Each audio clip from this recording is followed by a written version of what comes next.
नमस्कार, मैं हूं आपके साथ मैत्री और आप देख रहे हैं हमारा खास शो बिहार की बात।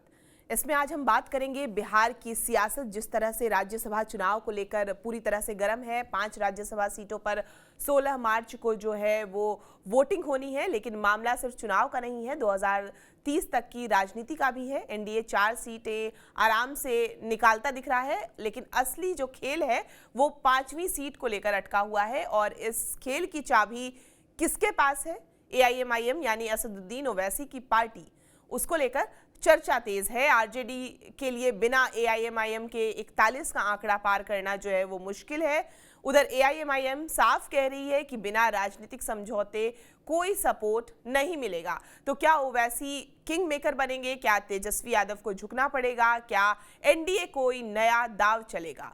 नंबर गेम में एनडीए की स्थिति जो है वो मजबूत दिख रही है। भाजपा के पास जो है वो 89 विधायक हैं, जेडीयू के पास 85, रामविलास जो लोजपा रामविलास है उनके पास 19 है, हम जो मांझी की पार्टी है उनके पास 5 है, उपेंद्र कुशवाहा की पार्टी आरएलएम के पास 4, यानी एनडीए आराम से 4 सीटें जो है वो निकाल सकता है। लेकिन असली मुकाबला जो है, जिस पर सबकी निगाहें टिकी हुई है, वो है 5वीं सीट। विपक्ष के पास विपक्ष की अगर हम बात करें तो आरजेडी के पास जो है वो 25 सीटें हैं, कांग्रेस के पास 6, लेफ्ट के पास 3, अगर एआईएमआईएम की बात करें तो 5, बीएसपी के पास 1 और पान पार्टी यानी आईपी गुप्ता की पार्टी उनके पास 1। और ये आंकड़ा जब मिलता है तब 41 का आंकड़ा बनता है। ऐसे में कई तरह के सवाल हैं। एनडीए खेमे में क्या चल रहा है, महागठबंधन में क्या चल रहा है, ओवैसी किसको सपोर्ट करने जा रहे हैं, इन तमाम मुद्दों पर हमसे बातचीत करने के लिए हमारे साथ हैं पीयूष पंत, वरिष्ठ पत्रकार हैं। सर, बहुत बहुत स्वागत है आपका। उसके अलावा हमारे पास हैं रामबंधु वत्स जी, हमारे साथ बातचीत करेंगे। आदिल हसन जी, जो राष्ट्रीय प्रवक्ता है एआईएमआईएम के। सबसे पहले तो आदिल जी, आप ही के पास आते हैं। जिस तरह से भाई वीरेंद्र का एक बयान आया, उन्होंने कहा कि हिना साहब को लेकर हो सकता है कि नाम आगे आए आरजेडी की तरफ से। तो हिना साहब को लेकर क्या आप लोगों के अंदर क्या बातचीत चल रही है? क्या आप लोग सपोर्ट करेंगे हिना साहब को या क्या है? हम लोग खुद कैंडिडेट है, आरजेडी हम लोग को साथ दे। आरजेडी डिक्टेट करेगा? आरजेडी उस पोजीशन पे नहीं है जो डिक्टेट कर सके। आरजेडी जब उसको मौका था तो अशफाक करीम साहब की जगह पर संजय यादव को भेज दिया, मनोज झा जी को भेज दिया। क्यों भेजेगा भाई? बिहार में कोई यादव नहीं थे क्या? बिहार शरद यादव जी की फैमिली को नहीं भेज सकते थे क्या? शरद यादव जी का कोई कंट्रीब्यूशन नहीं, अपनी पार्टी को विलय कर दिया इन्होंने। और अभी तो आरजेडी इस पोजीशन पे है जो एक एमपी भेज सके, जो डिक्टेट करेगी आरजेडी। जब वक्त था आपने भेजा नहीं है ना साहब को, उनके खिलाफ तो लोकसभा में आपने अवध बिहारी चौधरी जी को कैंडिडेट बना दिया। शहाबुद्दीन साहब की पुण्यतिथि में आपने एक ट्वीट तक नहीं किया, उनके जाने का भी आपने हिम्मत नहीं किया। अवध बिहारी चौधरी तक नहीं गए, बोले प्रोटोकॉल का मामला है। प्रेमचंद गुप्ता कितना दिन से रहेंगे? 7-8 बार से रहनी है। हरियाणा का आदमी को बिहार में क्या काम है भाई? क्या ऐसा बिहार में उन्होंने योगदान किया? ना सवाल उठाते हैं ना कुछ करते हैं। सिर्फ लालू जी का मुंशी मैनेजर है तो इसका मतलब राज्यसभा चले जाइएगा? बतलाइए बिहार को क्या मिला? बिहार पूछना चाह रहा है कि बिहार को क्या मिला। इन लोग बिहार के मुद्दे पे सवाल भी नहीं उठाते हैं। और संजय यादव को राज्यसभा किस क्राइटेरिया में भेजा, किस एलिजिबिलिटी में भेजा? अगर भेजना तो अशफाक करीम साहब को क्यों नहीं भेजा? और आरजेडी फैसला नहीं करेगी कि एमआईएम किसको साथ देगी। एमआईएम बैरिस्टर असदुद्दीन ओवैसी साहब, अख्तर उमान साहब, हमारे 5 एमएलए फैसला करेंगे कि हम किसको समर्थन दें। आरजेडी ये गलतफहमी में नहीं रहे। और आरजेडी को 26 में भी समर्थन लेना है, 28 में भी लेना है और 30 में भी लेना है। और आरजेडी अगर राज्यसभा कर ये हिना साहब को, तो उनके पास गणित नहीं है। एमएलसी का डिक्लेयर कर दे कि हिना साहब को हम एमएलसी बनाएंगे। आने वाला भी आरजेडी के पास 1 सीट होगा, हम एमएलसी बनाएंगे हिना साहब को। आरजेडी वो नहीं करेगी। ये गेम खेलती है, हम लोग से गेम खेलेगी आरजेडी। हम लोग सीमांचल के आवाम और सीमांचल का दलित, पिछड़ा, अति पिछड़ा, मुसलमान, स्वर्ण सब मिलके सीमांचल के लोगों ने वोट किया बैरिस्टर असदुद्दीन ओवैसी साहब की क़यादत को, अख्तर उमान साहब को। तो सीमांचल के लोग फैसला करेंगे। आरजेडी कौन होती है फोर्स करने वाली? संजय यादव और तेजस्वी यादव या 10 सर्कुलर रोड फैसला नहीं करेगा। सीमांचल के अवाम और बैरिस्टर असदुद्दीन ओवैसी साहब फैसला करेंगे कि हम किधर जाएंगे। इसलिए ये कोई गलतफहमी में नहीं रहे, हम इनके बंधुआ गुलाम नहीं है। ये बंधुआ गुलाम इनका कोई और हो सकता है, हम इनके बंधुआ नहीं है। हम डंके की चोट पर सियासत करते हैं और अपनी मिजाज से, अपने पार्टी का जो लाइन है उससे करते हैं। एमआईएम जब तोड़ी थी आरजेडी ने तो उसको याद नहीं आया था क्या कि कल जरूरत पड़ेगा? हाँ, कल दिन सबका बदलता है। बतलाइए, आप ही बताइए, अशफाक करीम साहब को क्यों नहीं दिया? 18% मुसलमान है, आपने लोकसभा में सिर्फ 2 टिकट दिया, अपने घर में 2 टिकट दिया, क्यों भाई? मुसलमान आपका रैयत है, चपरासी क्वार्टर से आपको शीश महल पहुंचा दिया, आपको चीफ मिनिस्टर लालू जी को बनाया, राबड़ी जी को बनाया, इनके दोनों मामा को एमपी बनाया, तेजस्वी जी को मंत्री बनाया, तेज प्रताप जी को मंत्री बनाया, मीसा जी को एमपी बनाया, राज्यसभा लोकसभा सब किया। मुसलमान बंधुआ गुलाम है क्या इस देश का, इस बिहार का, सीमांचल का? हम हिस्सेदारी चाहते हैं, बताएं मेरी हिस्सेदारी क्या है? एमआईएम से कैंडिडेट होगा, अख्तर इमान साहब कैंडिडेट होंगे, अख्तर इमान साहब का समर्थन करें। उससे बड़ा विपक्ष की कोई आवाज नहीं। आज बिहार असेंबली में आप देख लीजिए, सबसे ज्यादा अगर मुखर आवाज कोई विपक्ष में था तो एमआईएम के 5 एमएलए, चाहे सरवर भाई हो, गुलाम सरवर साहब हो, मुर्शीद साहब हो, तौसीफ साहब हो या अख्तर इमान साहब हो, प्रवासी मजदूर के मामले पर, सीमांचल की बाढ़ की तबाही के मामले पर, एएमयू किशनगंज के मामले पर, उर्दू के मामले पर, उर्दू अनुवादक के मामले पर, मेरे जो पैनलिस्ट बैठे हैं वो भी इस बात का समर्थन करेंगे कि हमने जितनी आवाज बेबाकी से उठाई, और हम किसी का मोहताज नहीं है। आरजेडी डिक्टेट नहीं कर सकता है, और अब कोई बाहरी कैंडिडेट का तो हम किसी तरह साथ नहीं देंगे, ये तय है। चाहे प्रेमचंद गुप्ता हो, चाहे जो साहब हो, चाहे जो फैसला एमआईएम करेगी, दारुस्सलाम करेगा। लेकिन आदिल जी, जिस तरह से विपक्ष मुस्लिम प्रतिनिधित्व के नाम पे ही एटलीस्ट एक हिना साहब का नाम ला रही है और सीमांचल से जुड़ी हुई है, वो तो सीमांचल से नहीं जुड़ी है मैम, वो सारण सीवान से जुड़ी है, सीवान से जुड़ी हुई है जी, सीवान से जुड़ी हुई है, सॉरी। लेकिन मुस्लिम रिप्रेजेंटेटिव के नाम पे हिना साहब का नाम तो आ रहा है। मेरे से ज्यादा कौन मुस्लिम रिप्रेजेंटेटिव है? मुझे तो हर दिन गाली मिलता है कि मुसलमानों की बात करते हैं, सीमांचल की बात करते हैं। अख्तर उलिमान साहब से बड़ा कौन विपक्ष का मुसलमान चेहरा है? एमआईएम से हम किसी चेहरा देंगे, किसी मुसलमान को, किसी को हम देंगे? आप कौन फैसला करने वाले? आरजेडी है। हिना साहब को जब इनके पास 42 एमएलए था, जब इनको भेजने का इख्तियार था, जब बैसाखी की जरूरत नहीं थी, तब ना भेजती, तब ना समझते हैं ना साहब को। जब 2024 में उनके खिलाफ लोकसभा कैंडिडेट क्यों दिया राजद ने? जब वक्त था तो आपने क्यों दिया राजद ने कैंडिडेट? मैम, अवध बिहारी चौधरी को क्यों लड़ाया? हिना साहब 2009 का लोकसभा हारी, 14 का राजद से हारी, 19 का हारी, 24 का भी हारी, राजद ने साथ नहीं दिया। राजद और हिना साहब ने खुद कहा था कि मैं राजद में नहीं जाऊंगा, और आज एक बैक हिना साहब के परिवार के प्रति प्रेम क्यों हो रहा है आरजेडी को? क्या सोचती है एमआईएम बैकफुट पे राजनीति करती है? एमआईएम कभी बैकफुट पे राजनीति नहीं करती है। टंके की चोट पे जो बोलती है, आप खुद एंकर है, सीनियर एंकर है, और आपने हमेशा एमआईएम को कवर किया। हमने हमेशा साफ बोला है, हम कभी डबल बात करते नहीं। और तेजस्वी यादव बात करें ना, लालू जी बात करें, भाई वीरेंद्र कौन है, किस हैसियत से बात करें? संसदीय बोर्ड के अध्यक्ष है, वो एक एमएलए है, एमएलए की हैसियत से बात करें। अरे भाई, तेजस्वी जी बात करेंगे ना, हिना जी के बारे में, या लालू जी बात करेंगे ना। और हम मेरे से अच्छा कौन मुस्लिम कैंडिडेट है बताइए? अख्तर उलिमान साहब से अच्छा कौन विपक्ष में है? जो बैरिस्टर असदुद्दीन ओवैसी साहब आंख से आंख मिला के भाजपा से बात करते हैं, एक्सपोज करते हैं। ऑपरेशन सिंदूर में भाजपा पाकिस्तान को एक्सपोज किया। हम जब भी जरूरत पड़ी, देश को जरूरत पड़ी, हम खड़े हैं।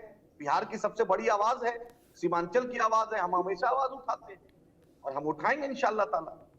हम किसी का पीयूष सर, विपक्ष के लिए अभी जो 5वीं सीट को लेकर, राज्यसभा की 5वीं सीट को लेकर जिस तरह से सियासी संग्राम हो रहा है विपक्ष में, क्या लग रहा है आपको, विपक्ष की स्थिति अभी क्या है? देखिए, विपक्ष अभी एक उपापोह की स्थिति में है, और जबकि अगर वो कायदे से एक समझदारी के साथ कोऑर्डिनेट करे और तो वो एक सीट, वो 5वीं सीट निकाल सकते हैं। लेकिन अभी जो स्थिति मुझे दिख रही है, वो वही जो है रस्साकसी वाला मामला चल रहा है। और आरजेडी भी इतनी, मतलब हारने के बावजूद इतनी सीटें उनकी कम हो गई, उसके बावजूद अभी जो है उनकी जो एक ठसक जो है वो कम नहीं हुई है। और वो चाहते हैं कि उनका एक कैंडिडेट जो है वो राज्यसभा पहुंच जाए, और बाकी जो भी गठबंधन के साथी हैं वो जो है कि उसको सपोर्ट करें, और यहाँ तक कि जो है ओवैसी साहब की जो पार्टी है वो भी उसको सपोर्ट करे। लेकिन मुश्किल होता हुआ दिखाई दे रहा है, क्योंकि देखिए इस संदर्भ में आईपी गुप्ता साहब भी गए थे, उनको हैदराबाद बुलाया गया था ओवैसी साहब ने, और वहाँ एक समारोह में गए थे, और उन्होंने ये बात भी कही थी कि मैं कोशिश करूंगा कि एआईएम का जो है सपोर्ट जो है वो मिले, क्योंकि वो कह रहे थे कि एक 5वीं सीट जो है वो इंडिया गठबंधन को जानी चाहिए, और इंडिया गठबंधन को इस लड़ाई को लड़ना चाहिए। तो वो ये कोशिश में वो थे, उन्होंने एक कहा भी कि मैं ये कोशिश करूंगा, और वो गए, बात भी उनकी हुई।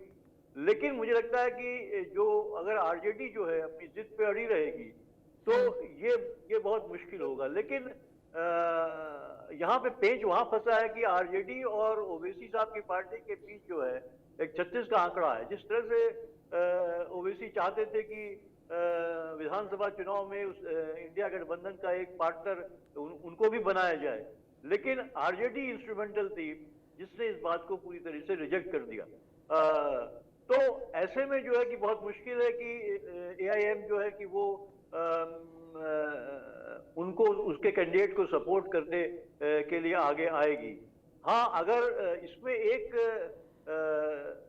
आईपी गुप्ता जो है वो कोशिश तो कर रहे हैं, लेकिन मुझे लगता है कि कहीं ना कहीं जो है अगर ये एक मौका है कि ओवैसी की पार्टी के कैंडिडेट को अगर वो ले आते हैं और उसको भेजते हैं तो ये एक बड़ा कदम होगा। और ऐसे में न केवल वो उस सीट को अपने लिए अपने पाले में ले आएंगे इंडिया गठबंधन, बल्कि जो है जो आरजेडी के और एआईएम के जो रिश्ते बिगड़े हैं उसमें कहीं जो है कि एक सुधार होने की संभावना। और एआईएम की देखिए, अब बिहार की राजनीति में एआईएम ने अपनी पैठ बना ली है। इस बार के विधानसभा चुनाव में ये दिखा, जिस तरह से वो 5 सीटें जीती। पिछले बार जीते थे तो लग रहा था कि वो जीत गए, और उसके बाद उनके विधायक भी पार्टी छोड़ के चले गए, एक विधायक को छोड़ के। लेकिन इस बार ऐसा नहीं हुआ, और ऐसा लगा था कि इस बार ओवैसी साहब को सफलता नहीं मिलेगी, क्योंकि जो पिछली बार हुआ है वो एक चांस थी। लेकिन उन्होंने फिर प्रूव किया कि नहीं, जो मुसलमान है वो अपनी अस्मिता के लिए, अपने नेतृत्व के लिए जो है वो कटिबद्ध है। उसने तमाम पार्टियों को देखा और उसको धोखा ही मिला है। तो लिहाजा जो है कि मुसलमान ये बड़ी बहुत स्पष्ट दिखाई दे रहा है, न केवल बिहार में, आप देखिए महाराष्ट्र में भी हमने देखा है, और राज्यों में भी इस तरह की स्थिति बनती हुई दिखाई दे रही है। और यही जो खतरा इंडिया गठबंधन के लिए पैदा हो रहा है। तो मुझे लगता है कि अगर आप प्रैक्टिकल राजनीति को, आप ये भूल जाइए कि जो है कि मुस्लिम तुष्टीकरण और जिस तरह का आरोप लगता है, राजनीति में जो है कुछ कदम उठाने पड़ते हैं जो एक प्रैक्टिकल लेवल पे जो है फायदेमंद हो सकते हैं। आइडियोलॉजिकली हो सकता है कि वो आपके लिए सही ना हो, लेकिन आइडियोलॉजिकल लेवल पे जो राजनीति जहां पहुंच गई है, वहां जोड़ तोड़ जिस तरह से हो रहे हैं, उसमें जो है कि अब सीटें जीतना, अपनी संख्या बढ़ाना जो है बहुत महत्वपूर्ण हो गया है। अब आइडियोलॉजिकल लेवल पे वो कटिबद्धता न तो विधायकों में दिखाई देती है, न बहुत से जो है पार्टियों में दिखाई देती है। तो मुझे लगता है कि ये एक ऐसा मौका है जहां पे आरजेडी जो है अगर ओवैसी के कैंडिडेट को जो है आगे बढ़ाती है और राज्यसभा भेजती है, तो वो एक कहीं ना कहीं जो है विपक्षी जो एकता है उसको मजबूत कर सकता है, विपक्ष की राजनीति को बिहार में और मजबूती प्रदान कर सकता है, और विपक्ष की एक आवाज जो है राज्यसभा में और पहुंच सकती है।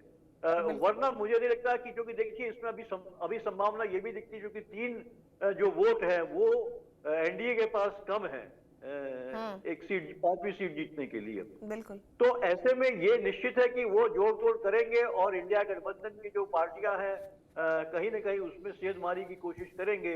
और एक कांग्रेस मुझे एक कमजोर कड़ी दिखाई दे रही है, तो वो संभावना भी दिखती है। तो इसलिए मुझे लगता है कि जरूरी होगा कि ओवैसी के साथ मिलकर उनका सपोर्ट लेकर, बीएसपी का सपोर्ट लेकर एक ये कोशिश की जाए कि इंडिया गठबंधन का ही कैंडिडेट विजयी हो, वहां पे कोई पार्टी ना हो। गठबंधन की कोई पार्टी का सवाल नहीं है, सवाल इंडिया गठबंधन का है।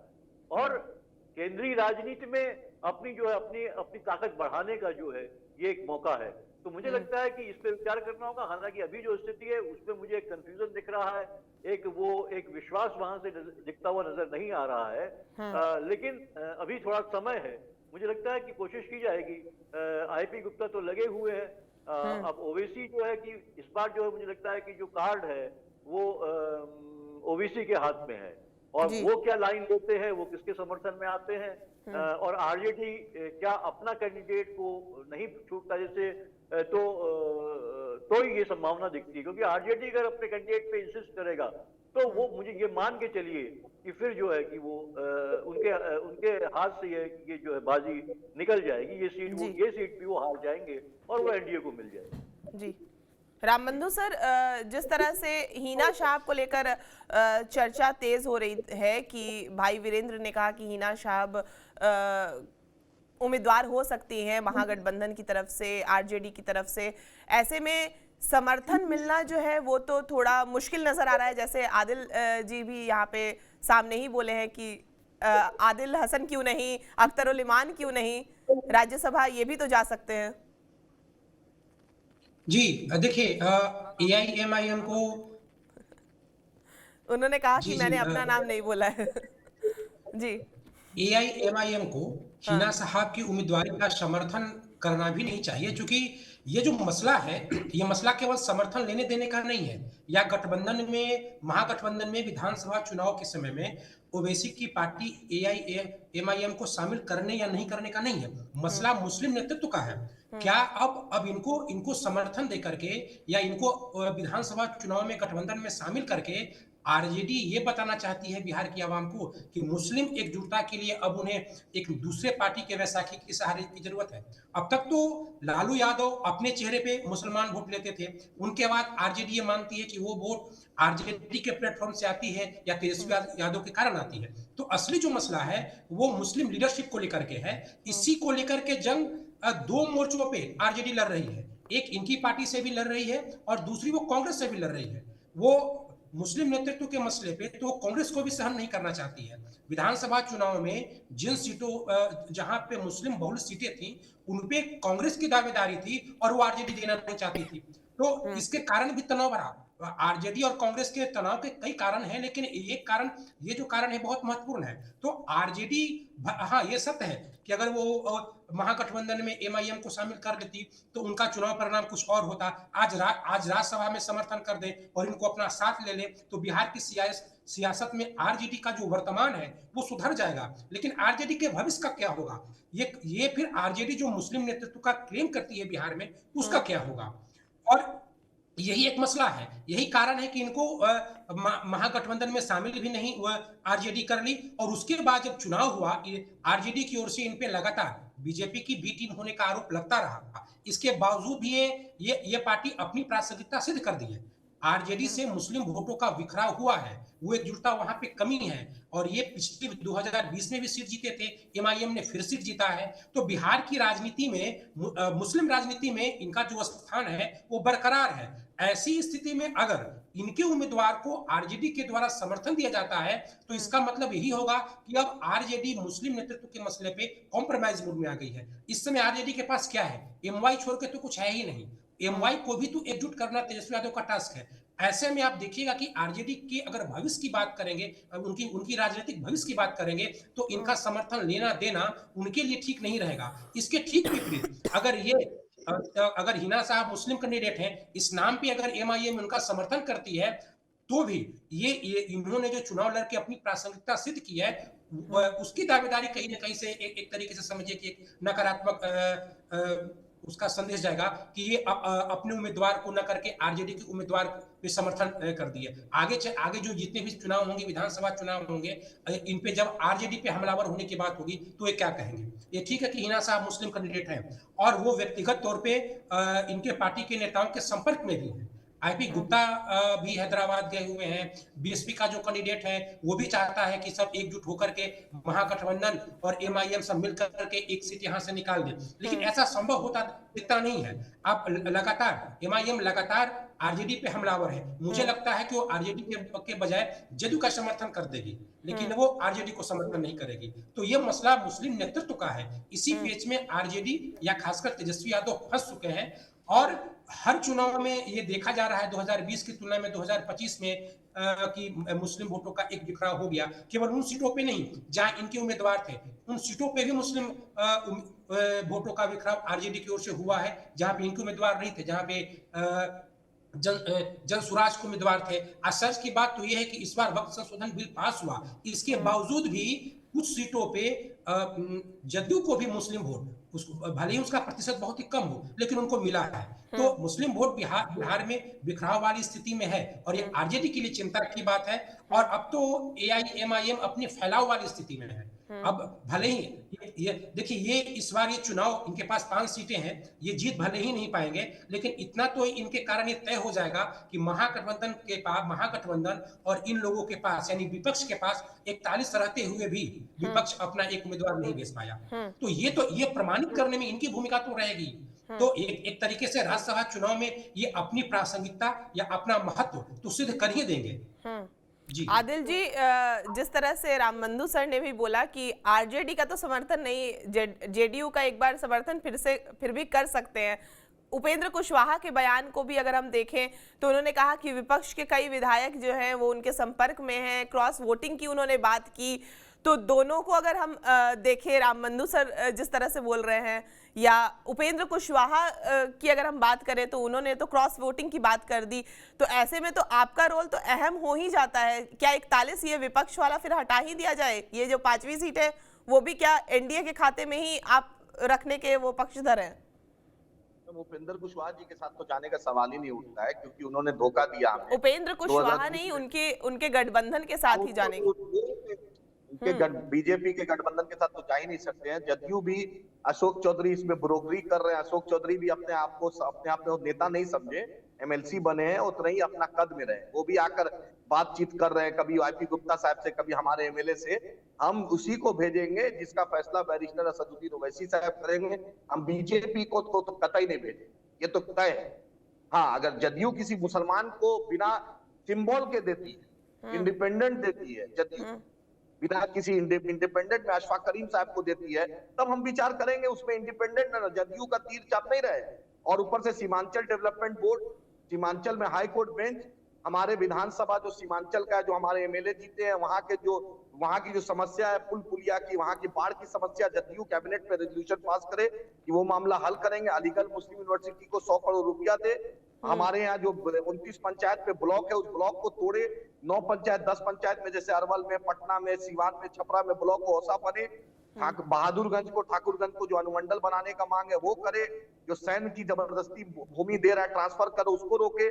सीमांचल में एक ट्रॉमा सेंटर खोले। जदयू इस बात का एश्योरेंस दे। पूर्णिया में हाई कोर्ट बेंच दे, और कटिहार में बलरामपुर हो या अररिया हो या किशनगंज में मेडिकल कॉलेज खोले।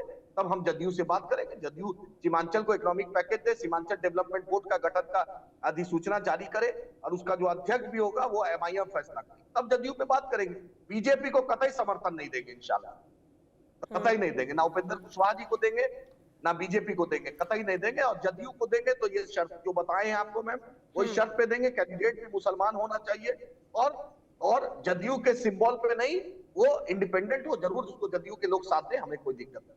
पीयूष सर, आदिल जी ने तो लंबा चौड़ा लिस्ट बता दिया है। जेडीयू को समर्थन अगर देंगे तो ये है, अगर ये इस शर्त पे देंगे। लेकिन जिस तरह से कुशवाहा भी कह रहे हैं, जिस तरह से कांग्रेस में लगातार हम खींचतान देख रहे हैं, कांग्रेस को तो इजीली तोड़ा जा सकता है। अगर अभी की भी स्थिति देखें तो उतनी मजबूत स्थिति में कांग्रेस तो नहीं दिख रही है। तो उपेंद्र कुशवाहा को जो 202 एनडीए के पास है, 205 की ही तो जरूरत है, 3 विधायकों की ही जरूरत है। तो 5वीं सीट तो आसानी से एनडीए के खाते में जाती नजर आ रही है। और देखिए, मैंने पहले भी आपसे कहा निश्चित रूप से कि एनडीए के पक्ष में ज्यादा चीजें हैं, लेकिन अगर इंडिया गठबंधन जो है मजबूती के साथ, और उसमें देखिए इस समय जो आदिल साहब जो ये लिस्ट बता रहे हैं इतनी लंबी, वो इसलिए बता पा रहे हैं क्योंकि ये ड्राइवर की सीट पे हैं, बैठे हुए हैं। तो इनको पता है कि जो 5 एमएलए इनके पास हैं वो 5वीं सीट जीतने के लिए बहुत क्रूशियल है। अब मान लीजिए एनडीए को भी अगर चाहिए, जेडीयू को भी अगर देते हैं तो निश्चित रूप से लेकिन ये जो कंडीशन लगा रहे हैं उसमें जेडीयू खुद 2 सीट अपने लोगों के लिए चाह रही है एनडीए में। तो ये जो 5वीं 2 बीजेपी के खाते की हैं, तो 5वीं में वैसे ही पेज वहां भी फंसा हुआ है एनडीए में। तो जो ये कंडीशन लगा रहे हैं उस हिसाब से तो वो उसकी संभावना मुझे क्षीण दिखाई देती है। लेकिन ये हम मान के चले कि ये इस समय 5वीं सीट के लिए कम से कम जो है टीआईएम जो है, ये ओवैसी साहब की पार्टी, वो एक ड्राइवर की सीट पे है वो। तो तो हो सकता है कि वो मान जाए, क्योंकि ये तो बात लगती रहती है कि अभी तो कह रहे हैं कि हम बीजेपी को समर्थन नहीं देंगे, लेकिन अगर जो इन्होंने जो बातें कही है कि अगर ये होगा, ये होगा, ये हो जाएगा सीमांचल के लिए, मान लीजिए वो आश्वासन मिल जाता है नीतीश जी से, और वो कहते हैं कि साहब तुम भी तैयार हो जाओ बीजेपी कैंडिडेट को जो है, या कुशवाहा साहब को जो है वो जो है कि आप सपोर्ट करो, तो हो सकता है कि ये उधर चले जाए, क्योंकि इन्होंने वो जो लिस्ट गिना दी है, अगर वो पूर्ति होती है तो जा सकते हैं, क्योंकि बी टीम का तबका तो इनको मिला भी हुआ है। तो मुझे लगता है, लेकिन जहां तक आपने कांग्रेस की बात की, तो मुझे लगता है कांग्रेस सबसे कमजोर कड़ी है, और इसके पहले भी चर्चा चली थी, कांग्रेस के विधायक जो है वो कहीं संपर्क में है बीजेपी के साथ, हालांकि ऐसा हुआ नहीं अभी तक, लेकिन वो शुरू में खबरें आई थी कि वो जो है संपर्क में है, सारे विधायक जो है वो उधर की तरफ जाना चाहते हैं। तो मुझे लगता है कांग्रेस का चूंकि नेतृत्व भी कमजोर है बिहार में, और कांग्रेस के विधायक एक इसी स्थिति में, उनकी यही स्थिति है कि बड़ी कमजोर स्थिति में है वो। अभी जो इंडिया गठबंधन है, विपक्ष के रूप में भी अब बहुत इस समय जो नंबर्स उनके आए हैं वो बहुत मजबूत नहीं है। तो एक आप कहिए कि फ्रस्ट्रेशन होता है, आता है, क्या करें क्या ना करें, किस तरफ जाए, कहां से हमें जो है अपनी जो हम इलेक्टोरेट जो जिताकर भेजा है उनके लिए कोई योजना होगी, हमको ले जानी है, उनके लिए काम करने हैं, तो कैसे हो पाएगा, तो सत्ता के साथ रहे अगर हम तो शायद हो जाएगा, वो काम आसान हो जाएगा। तो ये तमाम चीजों से वो जूझ रहे होंगे। तो मुझे लगता है कि संभावना है कांग्रेस की उस तरफ जाने की, बशर्ते अगर इंडिया गठबंधन जो है वो एक समझदारी के साथ और एक प्रैक्टिकल पॉलिटिक्स को फॉलो करते हुए, ओवैसी साहब को अपने पाले में रखते हुए, भले ही जैसे कि अभी राम बंधु जी कह रहे थे वो बात दीगर है कि आरजेडी की जो पूरी, लेकिन देखिए वैसे भी आरजेडी के पाले से अब मुस्लिम वोट छिटक गया है। मुस्लिम वोट ने इस बार जो बिहार में है वो बहुत जो एक परंपरागत जो एक सोच के तहत वो वोटिंग करता था, वो उसने उसको छोड़ दिया। उसने वक्फ बोर्ड का मामला ही ले लीजिए, मतलब हम ये उम्मीद कर रहे थे कि वक्फ बोर्ड का मामला इतना ज्यादा गर्माहट लिए हुए था, और वाकई वो था भी ऐसा कि जो कहीं न कहीं जो है मुसलमानों के साथ जो है वो ज्यादती की जा रही थी उसके माध्यम से। उसके बावजूद जो है एनडीए को जो है काफी मुस्लिम वोट मिले, जेडीयू को मिले हैं, जबकि जेडीयू ने साफ को नीतीश कुमार ने जो है उसके पक्ष में वोट डाला था केंद्र में, उस कानून के पक्ष में। हमें तो ये लगा था शायद नाराजगी होगी और मुसलमान जो है वो जेडीयू को भी नहीं वोट देंगे, लेकिन ऐसा हो तो वह दिखाई नहीं दिया है। तो मुस्लिम जो वोटर है उसके दिमाग में एक कुछ और बातें चल रही हैं, वो जो उस तरफ जाना चाहता है उसके लिए अब ये मतलब नहीं है कि बीजेपी, अभी हमने महाराष्ट्र में देखा एक जो काउंसिल वाली जो है मेयर के इलेक्शन में बीजेपी और जो है ओवैसी साहब की पार्टी एक साथ आके जो है आ गई वो वहां पे। तो आदिल जी कुछ आपके पॉइंट में ऐड करना या आपको काउंटर करना चाह रहे हैं? आदिल जी बोलिए। वो शायद शिवसेना के साथ आई तो वो नहीं, हम नहीं आए, हम मालेगांव में मांग रहा था, शिवसेना नहीं आए। एक जो कॉर्पोरेटर साथ दे दिया था उसको पार्टी से भी निकाल दिए, और हम बीजेपी के खिलाफ थे, हैं और रहेंगे। बीजेपी कुछ भी दे दे, 5 राज्यसभा दे दे, 10 एमएलसी दे दे, कुछ भी दे दे, बीजेपी के खिलाफ थे और रहेंगे। कभी बीजेपी के कैंडिडेट को साथ नहीं देंगे, चाहे कुछ भी हो जाए। इसके बीजेपी के खिलाफ थे, हैं और रहेंगे। हाँ, नीतीश जी के सामने, आपके सामने शर्त बताए, बिना सिंबल के देंगे, और नीतीश जी अगर इस चीज में पहल करेंगे, Seemanchal development board, Purnia high court bench, Seemanchal में ट्रॉमा सेंटर, कटिहार में, किशनगंज में, अररिया में मेडिकल कॉलेज, हमारे विधानसभा जो विधायक है उनके क्षेत्र में जो समस्या है उसका हल करेंगे। पुल पुलिया का मांग जो है बाहिन नदी पर, महानंदा पर, नागर पर, उसकी समस्या हल करेंगे। ब्लॉक बनाएंगे, ठाकुरगंज बहादुरगंज को अनुमंडल बनाएंगे, तो हम करेंगे। हमको कुछ नहीं चाहिए, सिर्फ सीमांचल का विकास चाहिए। सुरजापुरी बिरादरी का जो ओबीसी पे सेंट्रल लिस्ट है वो पूरा करा दें, हमें और कुछ नहीं चाहिए। सीमांचल के लोगों का एहसान है हम पर, उस कर्ज को उतारेंगे। सीमांचल के लोगों को दिया हमें, उस कर्ज को उतारना। लेकिन आदिल भाई जो ये है कि नीतीश जी अब तो लग ही नहीं रहा, उनके मतलब उनके अधिकार में कुछ इस तरह चीजें हैं जिस तरह सरकार वहाँ काम कर रही है, खासकर जो चीजों को बंद करवा रही है, मीट वीट की दुकानें जो बंद करवा रही है, वही कर रही है जो बाकी उत्तर भारत में और राज्यों में जिस तरह से जो है कि राम बंधु सर, हम इस पर आते हैं क्योंकि आदिल जी ने एक और जो बात कही कि अशोक चौधरी जो हैं वो बातचीत कर रहे हैं, कभी आईपी गुप्ता के पास जाते हैं, कभी उनकी पार्टी के विधायकों से मुलाकात करते हैं। तो जिस तरह से ललन सिंह बात करे, ललन जी बात करे, संजय झा जी बात करे, नीतीश जी बात करे, अशोक चौधरी क्या है, खुद एमएलसी हैं, विधानसभा चुनाव जीत के नहीं आए, वो क्यों कर रहे हैं ये? भाई संजय झा जी वर्किंग प्रेसिडेंट है, ललन जी ये मंत्री है, नीतीश जी बात करे, अशोक चौधरी कौन है जो बात करेंगे? उनका तो काम ही है ब्रोकरिंग करना। उनको वो अपना देखे, हम लोग ब्रोकर से बात नहीं करते, डायरेक्ट लीडरशिप से बात करते हैं। रामबंधु सर, ऐसे में सवाल उठता है कि जो हम लोग बात कर रहे थे, कई दिनों से ये चर्चा हो रही थी कि क्या जो 5वीं सीट है उस पे भी जेडीयू अपनी दावेदारी पेश कर सकती है। तो इस तरह से बड़े नेताओं का मुलाकात करना, जिस तरह से एआईएमआईएम के पास जाना हो या आईपी गुप्ता, क्योंकि आईपी गुप्ता ने तो डायरेक्टली कह दिया कि वो महागठबंधन के साथ ही हैं। उन्होंने तो विधानसभा से निकलते के साथ 3-4 दिन पहले ही अभी उन्होंने ये बयान दिया था कि महागठबंधन के साथ ही हैं, चाहे कुछ भी हो। तो ऐसे में बड़े नेताओं का उनसे मुलाकात करना, बातचीत करना, क्या लग रहा है जेडीयू अपने आप को बड़े भाई के रोल में फिर से स्थापित करने के कगार पे है?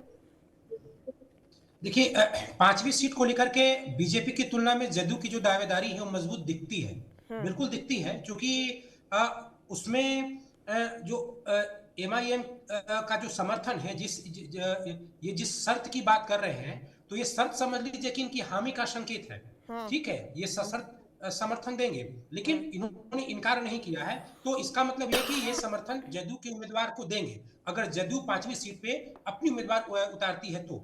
और बीजेपी की ओर से समस्या यह है कि अगर बीजेपी अपनी उम्मीदवार उतारती है तो इनकी पार्टी समर्थन देगी नहीं, तो बाकी के 3 सीटें वो कहां से लाएंगे, 38 के बाद वो सीटें कहां से लाएंगे? तो ऐसे में देखिए, आईपी गुप्ता क्या अभी कहते हैं, ये बयान का महत्व नहीं है, चुनाव के नजदीक बदल भी जाता है। तो आईपी गुप्ता और बीएसपी के जो विधायक हैं, ये 2 हैं। इसके अतिरिक्त कांग्रेस भी क्रॉस वोटिंग कर सकती है, वो चाहे उम्मीदवार जदयू का हो या बीजेपी का हो, क्योंकि जिस तरीके से एआईएमआईएम का आरजेडी से रार है, वैसे ही एक टकराहट कांग्रेस से और आरजेडी में भी चल रही है। तो कांग्रेस आरजेडी के उम्मीदवार को कांग्रेस के विधायक समर्थन देंगे, मुझे भी ऐसा नहीं लगता।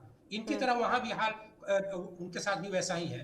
तो ऐसे में वो कांग्रेस पार्टी क्रॉस वोटिंग करेगी और किसी के उम्मीदवार को वोट दे सकती है, लेकिन दावेदारी जो है वो जदयू की मजबूत है। सिर्फ एमआईएम का समर्थन मिल गया, वैसे जदयू की पार्टी जो उम्मीदवार हो चुनाव जीत जाएंगे। लेकिन मसला यह है कि क्या 5वीं सीट बीजेपी इतनी आसानी से जदयू के खेमे में जाने देगी? वहां भी एक चिराग पासवान का फैक्टर है। भले ही चिराग पासवान ने कह दिया कि उनकी मां सक्रिय राजनीति में नहीं आना चाहती है, लेकिन कोई और भी तो चेहरा हो सकता है। ऐसा नहीं है, चुनाव में कोई भी पार्टी अपने दावेदारी को यूं ही खारिज नहीं करती है, यूं ही नहीं गवाती है, इसके बदले में कोई ना कोई बार्गेनिंग करती है। तो अगर चिराग पासवान कोई बार्गेनिंग कर रहे हो, जैसे बिहार में मंत्रिमंडल का विस्तार हो तो उनको कोटे से अधिक मंत्री मिले, या केंद्र में उनको कोई और फूड प्रोसेसिंग के साथ साथ कुछ और मंत्रालय मिले, ऐसा कुछ हो तो एक अलग विषय है, वरना वो फिर राज्यसभा में किसी को भी भेज सकते हैं। तो और या फिर वो बीजेपी के समर्थन के लिए अपने उम्मीदवार को न जाने की बात कर रहे हैं, तो ये सब देखने वाली बात है। लेकिन अगर 5वीं सीट एनडीए में जदयू को मिल गया तो जदयू बहुत ही सहजता से जीत जाएगी। अब एक सवाल आदिल साहब से हम पूछना चाहते हैं कि अगर लोजपा आर का उम्मीदवार हो तो आप उनको समर्थन देंगे? आपने कहा बीजेपी को तो नहीं देंगे, लेकिन अगर वो लोजपा आर का उम्मीदवार हो जाए तो क्या आप उनका समर्थन करेंगे? आदिल जी बताइए। चिराग पासवान की पार्टी शायद हमारे से अभी डिस्कनेक्टेड है। आलोक सर, मैं आपके पास आलोक सर मैं आपके पास आना चाहूंगी, क्योंकि जिस तरह से जीतन राम मांझी ने भी साफ कहा कि उनके ताकत को नजरअंदाज नहीं किया जा सकता। कुशवाहा कह रहे हैं कि कई विपक्ष के जो विधायक हैं वो उनके संपर्क में हैं। क्रॉस वोटिंग की बात उन्होंने की। चिराग पासवान अपनी मां को लेकर, जो रीना पासवान को लेकर कई तरह की चर्चाएं चल रही थी, उन सब पर विराम लगाया। लेकिन रामबंधु सर, जिस तरह से हमने कल भी बात किया था, तो उन्होंने यही कहा था कि हो सकता है कि मां नहीं कोई और हो सकता है कि उम्मीदवार वो लाएं, चिराग पासवान भी। तो ऐसे में क्या लग रहा है, एनडीए में जो खींचतान की स्थिति अभी है या 5वीं सीट को लेकर किस तरह से चर्चाएं चल रही हैं? आलोक सर, आप शायद म्यूट किए हुए हैं, अनम्यूट आपको मेरी आवाज आ रही है? जी सर, अब आ रही है, बताइए। देखिए, राज्यसभा की जो एक ही सीट पर विपक्ष का दावेदारी मजबूती से दिखाई दे रहा है। अगर ये सारे फैक्टर मिल जाते हैं तो। रही बात जेडीयू में, तो जेडीयू में जो दो बड़े फैक्टर हैं जिनका कार्यकाल पूरा हो रहा है, उसमें भी अटकलें लगाई जा रही हैं कि हरिवंश बाबू को शायद रिपीट ना करें। लेकिन रामनाथ ठाकुर के साथ ये शायद इनजस्टिस नहीं कर पाएंगे, इनको वापसी लौटाना होगा। राजद में भी मनोज झा और संजय यादव, अभी इनका तो कार्यकाल बचा हुआ है, लेकिन अगर 25 सीट के साथ राजद अपना कैंडिडेट तो जरूर खड़ा करना चाहेगी और करेगी भी। रही बात जो 5वीं सीट है जिस पर पूरी तैयारी नहीं है या उसमें नंबर घट रहे हैं, उस पर होगा खेल। अगर वो ठीक कहा राम बंधु वत्स जी ने कि अगर वो जेडीयू के खाते में जाती है तो उसके लिए उस सीट को निकालना ज्यादा आसान होगा बनिस्पत भारतीय जनता पार्टी के, कि बहुत से ऐसे फैक्टर हैं जो उनके साथ अलाइन करने में अपने को सहज महसूस करेंगे, बशर्ते बीजेपी के साथ। लेकिन खेल होगा उसमें जरूर, और खेल किस तरीके का होता है ऐसे लोगों के साथ, वो अब छिपी हुई बात नहीं है। पूरे हिंदुस्तान के सारे जनमानस में ये बातें गहरी पैठ बना चुकी हैं। रही बात जहां तक उपेंद्र कुशवाहा की, तो मुझे नहीं लगता है कि जेडीयू इतना कुछ देने के बाद उनको राज्यसभा भी भेजेगी। मुझे इस पर बहुत संशय है, लेकिन राजनीति में कुछ भी हो सकता है। कोई किसी का दोस्त बन जाता है, कोई किसी का दुश्मन बन जाता है, तो वो तो वेट एंड वॉच की स्थिति है। लेकिन 5वें सीट पर वहां खेल होने से बिहार में कोई नहीं रोक सकता है। पीयूष सर, मैं आपके पास आना चाहूंगी सेम सवाल के साथ ही, क्योंकि एनडीए में जिस तरह से खींचतान की स्थिति नजर आ रही है 5वीं सीट को लेकर, चिराग पासवान हो गए, मांझी ने भी अपनी दावेदारी पेश कर दी है, कुशवाहा भी कह रहे हैं। कुशवाहा का क्या फिर से, क्योंकि जिस तरह से 2 साल के ही टर्म में वो थे, तो कहा जा रहा है कि उपेंद्र कुशवाहा क्या फिर से आएंगे राज्यसभा, या जिस तरह से बातें चल रही है कि मंत्री अगर उनके बेटे को कंटिन्यू रखना है तो राज्यसभा में उनको हटना पड़ेगा वहां से। इसी शर्त पे बीजेपी उनको राज्यसभा भेज सकती है या मंत्रिमंडल में शामिल हो सकते हैं दीपक प्रकाश। क्या लग रहा है आपको, क्या कंडीशन है एनडीए में अभी?